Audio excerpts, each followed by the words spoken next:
Assalamualaikum warahmatullahi wabarakatuh. Di sini saya akan menjelaskan sedikit tentang materi substansi genetika.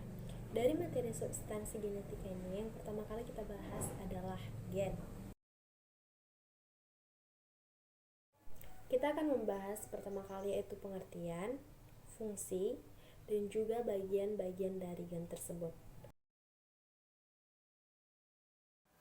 Sebelum ke pengertiannya, ada baiknya kita mengamati gambar ini untuk bisa lebih tahu bagaimana bentuk dari gen dan di mana letak gen tersebut.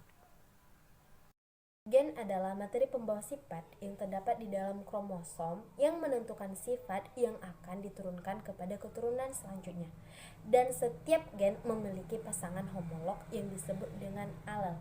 Dan apa sih fungsi dari gen itu?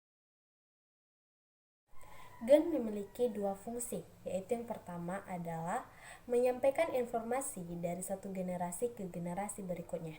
Dan fungsi keduanya yaitu mengatur perkembangan atau metabolisme dari makhluk hidup.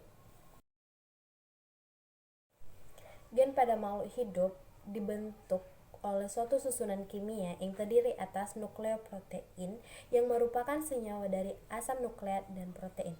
Dan asam nukleat itu terdiri dari dua tipe. Yang pertama ada DNA dan yang kedua adalah RNA. Pada gambar ini kita bisa tahu bentuk dari DNA dan juga RNA. DNA terdiri atas rangkaian 4 jenis unsur molekul atau nukleotida yang tersusun sebagai serat yang membelit secara spiral. Sedangkan RNA memiliki ukuran yang lebih pendek daripada DNA dan berbentuk pita tunggal. Pada umumnya, DNA terdapat di dalam kromosom, adapun RNA dan protein banyak terdapat di dalam sitoplasma. Kita bisa mengamati gambar ini untuk bisa melihat lebih jelas bentuk dari DNA dan RNA. Kita juga bisa melihat perbedaan DNA dan RNA mulai dari struktur sampai dengan jumlahnya. Tadi kita sudah membahas tentang pengertian, fungsi, dan juga bagian-bagian dari gen. Sekarang kita akan membahas tentang kromosom, yaitu mulai dari fungsi, macam-macam, dan bagian-bagian dari kromosom tersebut. Pengertian dari kromosom adalah benang-benang halus yang merupakan bagian dari DNA yang berisi rangkaian gen, yaitu yang membawa sifat untuk keturunannya. Bentuk dari kromosom atau letak kromosom pada tubuh manusia dapat kita lihat pada gambar ini, yaitu pada gambar ini kita bisa mengamati bentuk atau tempatnya yang ada pada manusia. Manusia mempunyai 46 kromosom, yaitu 23 berasal dari ibu dan 23 lagi berasal dari ayah. Dan kromosom yang terdapat pada manusia atau kromosom yang dimiliki oleh suatu organisme itu dibedakan menjadi dua tipe. Tipe yang pertama ada autosom atau kromosom tubuh yang merupakan kromosom yang berperan untuk menentukan jenis fisik pada manusia.